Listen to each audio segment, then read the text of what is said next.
Hey everyone, this is Disc Junkie and welcome back to Disc Junkie's Strangely Collectible Junk, as I believe this series is called.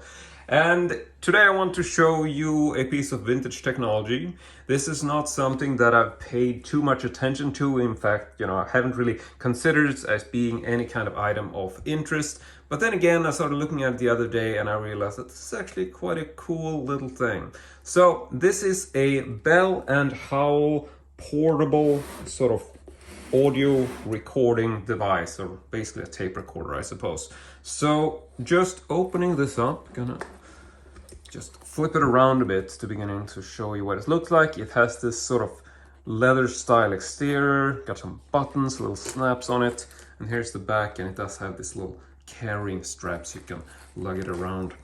And I sort of get the idea that this is something that you might have used if you were a sort of field agent or something in the FBI or whatever. Not saying it's just by the FBI, but that's sort of the thing I get, someone lugging this around to make interviews or recordings with people. And if we open this up, there is actually a small little microphone compartment.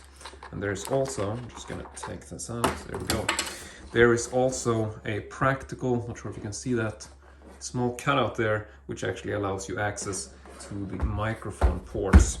Then there is a cover for the speakers, I would assume it is.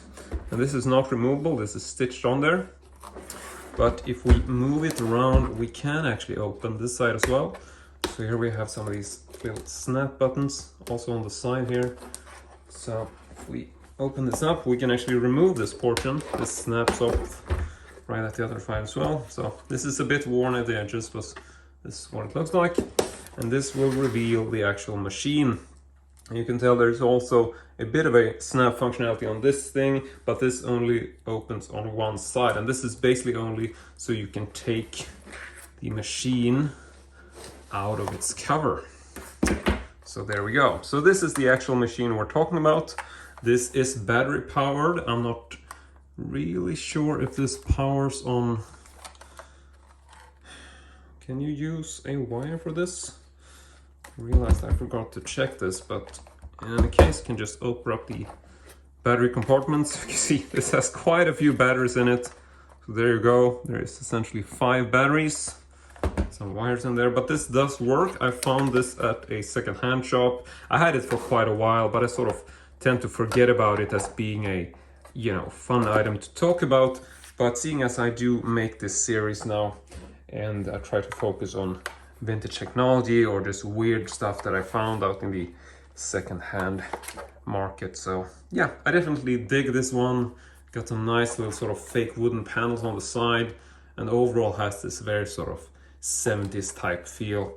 And I'm not really sure about the age of this. Would assume it might be 70s.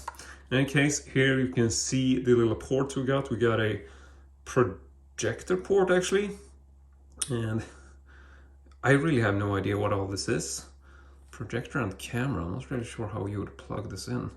But in any case, then you have auto, volume, ears, speakers, off and on. Yeah, I haven't really studied this in detail to be honest, but checking the top, we do have a recording button, and then we have all your typical eject, backward, forward, play, stop, volume, and a small light button, which we'll get back to. So if we want to take a cassette out of this, we would obviously use the eject button. But what I dig about this is that this actually has quite a kick to it. And I talk about that like it's, I'm about to fire a weapon or something. But just see what happens when I push this eject button. It's quite a tough button to push because it's quite, sort of you get some resistance there, so you really have to push it. But check this out. There we go. It's like this thing really flies out of there like a speeding bullet. So definitely a powerful function. Now if you want to close this, you'll just close it back up, and you can, this snaps in, so you can't really open this without using the button. Yeah, really need some power for that. So in any case, we happen to have a copy of Mozart, the Hafner Serenade. I'm not sure if I'm pronouncing that correctly. And I believe this was actually the tape that was sitting in the machine when I got it. So we might as well play this, and hopefully I'm not getting any copyright issues, I'll try to not play too much of it. So, snapping that back into place, and we'll just push the play button, see?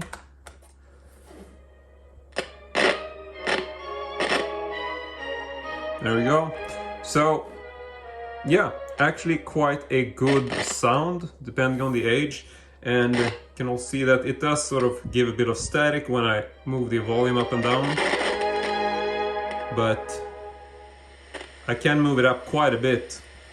And feels like we actually get quite a good sound from this. Yeah. But I'm gonna bring that down. Just, yeah.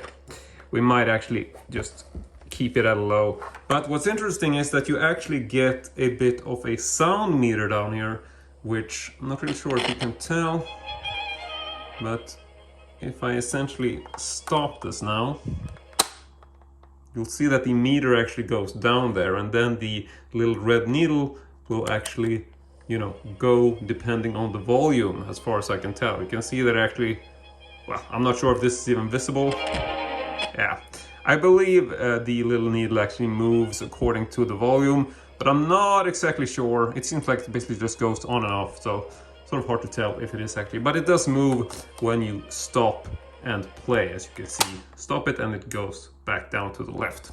Now, as far as this little light button here, I'm not sure if this will even show up. It is definitely very hard to see, but if we focus in on the center there, and I push the light button, you can definitely see that it does come on a small light in there. So, just eject this again. See if we may get it a better sort of look at the light from here. Yeah, there you can definitely see the light. So this will stay on as long as I push the button, and then it will go off as soon as I release it. So there we have basically the standard functionality. I think that the eject button is definitely the thing that interests me the most, but I do believe you can actually still play and do everything. All the operation maintains even if this is open, but we can also try the just... Okay, seems like the forward button is actually having some issues. Maybe this is because the latch is open. Huh, okay, well, the rewind button definitely seems to stick down while the forward button does not. So, not sure if that is a sort of failure to function. Yeah, works the same way even if the lid is closed. So I'm not sure if that is actually some idea behind that it should function that way. But yeah, the rewind button stays down, whereas the forwarding button does not. So can't confirm if that's supposed to be like that or it's something that's broken. But it does definitely work. The volume is pretty good. I haven't tried the recording function. Shouldn't probably be doing that in this video because might as well keep the Mozart tape as it is. But yeah, I do believe that's pretty much it. We can just take a quick look inside this. Not sure if it's too interesting, but there you can see that these little holes actually go straight through. You can see through them. So like I said, these just cover up the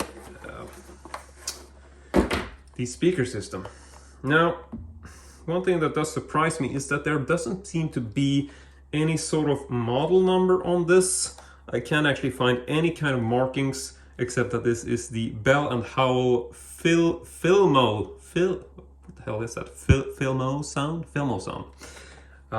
And checking the back, there is a very small marking up here which says 704. Seems to be made in Japan.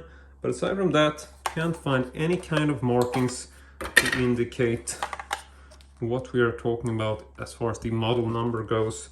And there doesn't appear to be anything in here either. Maybe there's something behind the batteries, but I don't think so as far as I remember.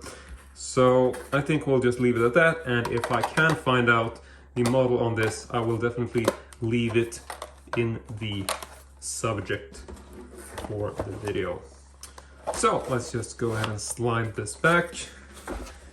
Try to see if I remember how you put everything on. So let's see. So this snaps back right there. I do like the fact that this sort of leather thing actually snaps back on, and you can sort of choose if you want to keep it or not. And then you can also utilize the little mini strap here, which is only there so that the machine doesn't slide out of the holster or case, if you will. And like I said, then you got the little carrying strap as well. So just placing the mic back in its compartment. It's quite practical that it actually fits in there. Close it up like so. And then we'll just flip it around for the final shot. You know I am quite the stickler for making everything look like it's really planned out. But that's it from me today. I really want to say thank you very much for watching, and as usual, hope to see you all next time.